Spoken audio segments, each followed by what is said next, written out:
Did it start? Yep, we're good. Whenever you guys I'm are Dennis Abramov, I'm Nick Anderson. and we are Dennis and Nick. Justin Bannister. Mo Strummel.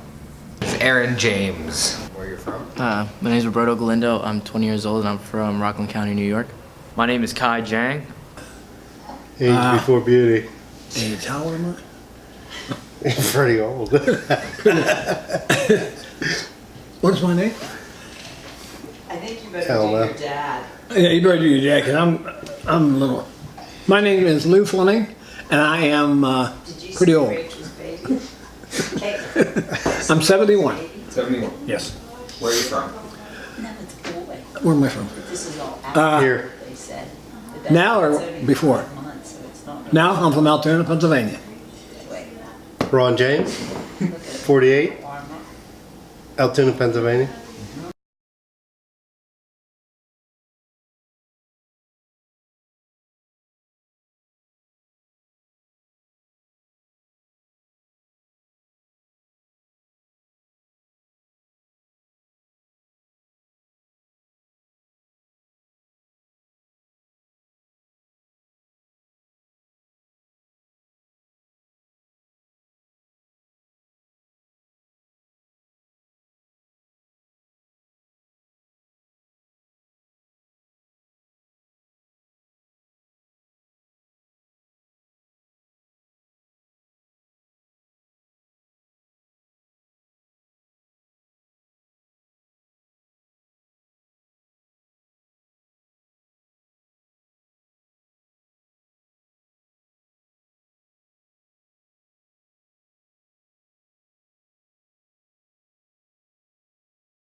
What kind of household did you guys grow up in?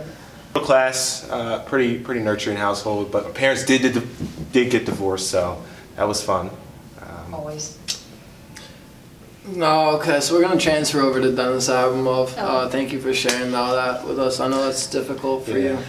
you. I actually am very grateful, very grateful that I could say that I came from a very caring family, and that the older I get, the more I could actually respect that and actually be able to be thankful for them for raising me this way and giving me like everything that I could possibly like want, giving me opportunity, which is the main thing. Until the age of 12, I grew up with my biological mother, and then she left and went to Egypt, and then I got transferred and I lived with my biological father and my stepdad.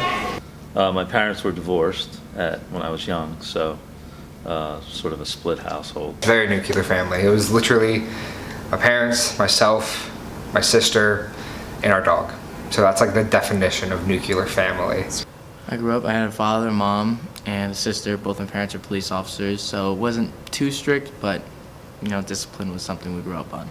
The kind of environment that I lived in, it was usually just me and my brother, because my parents worked all the time. I usually don't see them at night, if then, because I go to bed at 10 when I was a kid. So it was usually just me and my brother against the world. Leg. What kind of household? I had 5, let me think now. They 4 said brothers. There it is again with its arm up. 5 brothers, 4 sisters. And It must like his little arm up right When I there. was- It says his arm up. 17, I went into the service for 3 years. Then I come home, got a job, and got married. I said, is that? Chips is like sticking straight up like that. 1 brother, 2 sisters, mother and father, out of high school. Oh yeah, I had a mother and father too. Yeah. Right into the workforce. Don't stop, pass go, or whatever you call it. All right, were you guys pushed to do traditionally masculine things growing up? Dabbled in sports, wasn't my thing. I'm more of a mind person, like mental, you know what I mean? So a lot of these things like physical, fear was like a big factor in my parents raising me, so I'd often let that doubt me, and that would affect my performance in sports. But yeah, I tried a few masculine things. Yeah. Like what? If you can give an example. I ran track in high school for 2 years. Before that, did basketball. What? I would hate that. Just like to run for fun, like, yeah, I got 4 more laps left, like, thank God. Well, luckily I was a sprinter, so I wasn't into that long distance shit. Yeah. And then did basketball like a few years before that, so things like that. Oh, But you're so good. what? No wonder you're so good. Yeah, we compete a little bit. We do. I played soccer my whole life. That was the main thing for me. As far as masculinity or anything, they kind of just, like I said, it was like the opportunity to do what I kind of wanted. They didn't really push me in any way. Like I might have been motivated to a certain degree, but it was only always for like the betterment of myself, and the final decision was always mine. No, I would say. I mean, I like wrestled and played sports, but I wouldn't say like I could wear whatever I wanted. I got my like left ear pierced in like 3rd grade because I thought that was cool. Like I could do pretty much whatever I wanted. Probably some things, yeah. Can you give any examples? Well, I mean, I think from my father, I got a lot of sports things. I got my father was a little bit of a bigot and a misogynist, so he was a little bit tough to handle. But my mother, I lived with my mother, so it was, that sort of softened a lot of the masculine overriding stuff. So yeah. I wouldn't say pushed, but they were definitely like I was shown sports and shown hunting before I was shown theater, which is what I of course do now. Like I was given like a small squishy football when I was a baby. So like yeah, like but then like that's been my like father's interest. That's what my dad liked to do. That's what his dad liked to do. So there's like that continuing line of this is what the men in my family do. And I kind of stopped that. I play the sports. I'm the only guy in my family who doesn't hunt. And I'm the only guy in my family who does theater. I'm the only person in my family who does theater. Were you pushed or like influenced to do any things that would be considered like traditionally masculine? No, I was required to play sports. My mom didn't baby me as much as she did my sister, nor did my dad. But they always, showed me love and took care of me. So, when you were little, were you ever like pushed or like influenced to do anything that would be considered like traditionally masculine things? Kind of. I think memory's a little bit hazy because it was a long time ago. But I remember my dad always bought me kind of like, the regular like wrestling, WWE, action figures, Power Rangers, all that kind of stuff, monster trucks. So I think that's the kind of agenda that my parents were kind of pushing. And I never really got any dolls or anything. Drink? Like Yeah. what? Drink, sports, things that you consider to be like masculine, like things that men do. Not anything I didn't want to do. No, not really. Do you think there's different levels to manhood? Yeah. Can you explain it all? You could go first. There's the bravado. That's there's 2 extremes, right? The bravado, and then the flamboyant, as we society kind of deem it, and everything between. So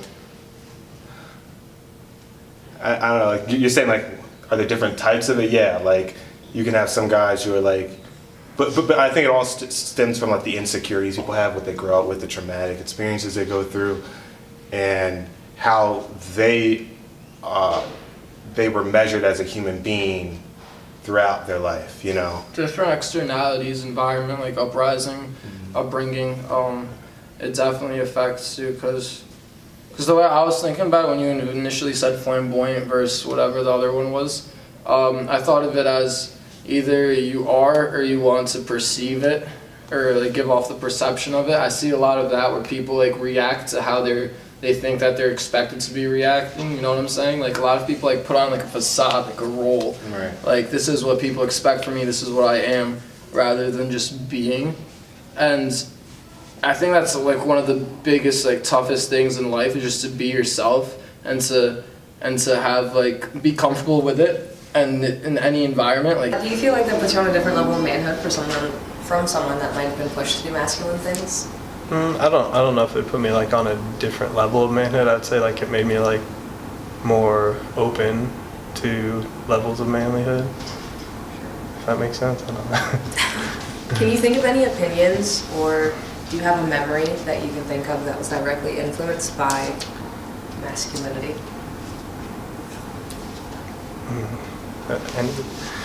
Can you say that again? Sorry. No, it's all right. Do you have any opinions, or can you think of any memories that were directly influenced by masculinity?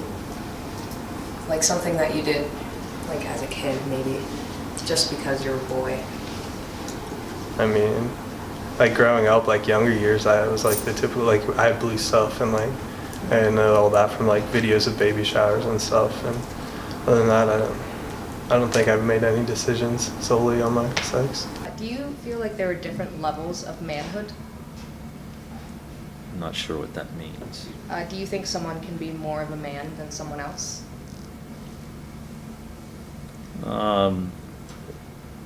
If you're talking about traditional, you know, or old school kind of stuff, I guess, you know, you could define it that way, but I don't see the world that way, so. No, I don't think it puts me on a different level. I don't think there is levels. I just think that people in general have different interests, different likes and dislikes.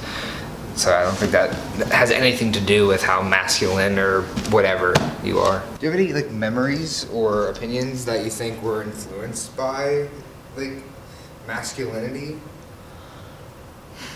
When a man has to put his foot down and really get serious with certain things, just whether it be family or friends, or just know when to draw a line when a line needs to be drawn, and know when to speak up and how to act, and basically how to walk and talk. And then, do you think there's a right or a wrong way to be masculine? I think it could be wrong if you're being masculine in the wrong way or to the wrong people, like the way you speak to someone, the way you treat someone. I think that's where masculinity get too wrong, because maybe that could be like an alpha male type attitude, which is not what is really needed. So, something like that. Yeah, as long as you're respectful and you know how to talk to people and you act correctly, then. Because I'm like thinking about gender roles. Is it kind of similar? Yeah, you can talk about it. So it's like the one thing is like the guy always has to ask the girl first for everything. So then I kind of do remember something in high school. I got asked to prom by girls a couple of times, and I thought about maybe I should ask them first instead because of the masculinity issue and everything. So there's that kind of thing. Well, my father was an influence, and now Lou has been an influence. Christ has been an influence. He's probably the biggest influence of how I want to be and how I want to treat people. Do you guys have any opinions or like specific memories you can think of that were shaped by masculinity? Yeah, I could remember this one time. It kind of makes my dad look to be like a little bit of a jerk, but it wasn't. He was kind of like just trying to teach me a little lesson when I was a kid.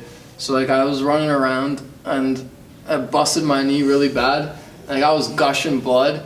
Like I was a kid, so I was like crying like a little baby, just like mommy, mommy, like crying, tearing everywhere, all red in the face. And he came in my room and he was like, listen, dude, like in Russian, I'm Russian, so you could, like, it was a lot more serious. It was like, listen, man. He was like, I know it hurts, but men don't cry. He was like, you can't show it. He was like, there's gonna be times where like it hurts and stuff, but like you can't show it because other people are gonna like be either relying on you or like. Yes, here we go. Yeah, so this is after my parents' divorce, right? It might be a little personal, say this, but fuck it. My reason my parents divorced is because my dad was gay, right? And he decided he couldn't do it anymore, hiding that secret. And, years after we kind of talked, they kept us in a bubble from a lot of stuff, this white picket fence type life where nothing goes wrong and then boom, it's shattered by divorce anyway. So he tells me, he told me one day, as a part of what he does, part of what makes him him is that he can provide, that he's a provider, right? And so his whole life, he told me his whole life has been, he has had to prioritize his career and earning potential to be able to be where he's at right now, even after the divorce, you know what I mean? And so that kind of stuck to me, damn, okay, so it is true.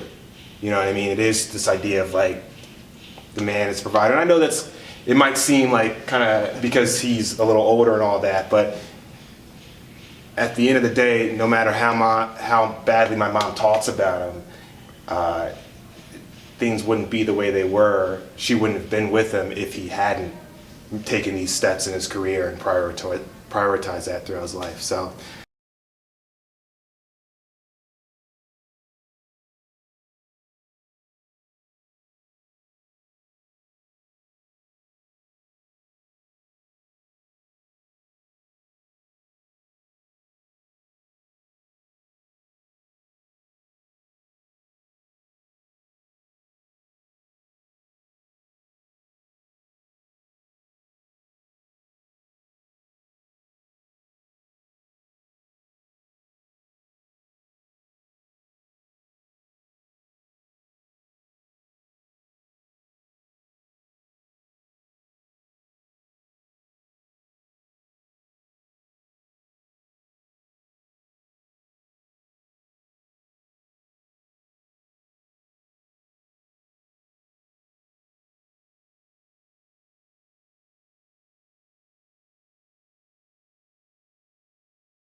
Where I've seen a lot of masculinity in history was in the Army. I mean, I was active duty for 4 years. I went to Afghanistan for a year, and Afghanistan wasn't so bad, but going through basic training and at your home station in garrison here in the United States, I feel masculinity is pushed by the higher ups, your platoon sergeants and platoon leaders.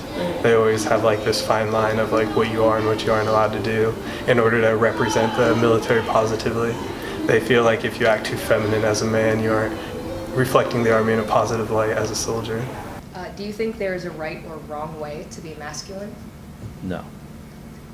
Okay. Do you think there's more leniency in femininity than masculinity? Well, if you spoke to my grandmother, probably not. But, no, probably, if you spoke to my grandmother. But I think the modern roles I think the expectations are coming closer, which is good. I think that's fine. I think when I was very young, I think the expectations were different. Yeah. But I also grew up in around hippies and that sort of thing. So my view on things is sort of all over the place. Sure. Yeah. Do you think there is a wrong or right way to be masculine? No, I don't think so. I think it goes back to every person is individual, every person is different. And our society created things that are masculine and not masculine. And then the generations before us have grown up with that and have really enforced that because they know nothing else. But people are people. You like what you like, and that's about it. This is the last question I have. Do you think there's more leniency in femininity than there is masculinity? I think so, and I think I could take that from the way my mom kind of treats me growing up, and especially even now, she's much more tougher on me than she is on my sister. So if I have something to complain about, she's like, well, it's life. You need to suck it up. You just got to keep moving forward. Where it'd be my sister, she's like, oh, just more patting down. My father, same way, a little bit more. But I think that's what it is. I think, personally in my family, guys growing up, we're shown, obviously shown and given love, but with certain things we're told to tough it out more and to get up and just keep walking. Whereas sometimes girls are like, oh, like it'll be fine. They get a little more comfort than the guys do. Last one I have for you. Do you think there's more leniency in femininity than masculinity? I think is a little bit still right now because in this day and age, everything's about equal rights and everything soon. So they're kind of like equal treatment and everything. I think back then it was more of a like a range, like a separation between the two. But now it's coming like closer together. I think definitely we're starting to get to that point, in my opinion. Well, I believe that as a man, you should have respect for women, for one thing. Have respect for all people, and not like the kids do today, bullying everybody. Yeah, I agree with that. And then do you think there's more leniency in femininity than there is in masculinity? Well, I don't think so. I just think that masculinity is not a popular thing anymore. I don't know if it's just a sign of the times. It's kind of just getting the old way, or I guess masculinity is getting pushed away by a new version of masculinity in people's minds. Whether it doesn't line up with what I think or not, it's different than what I think than days past.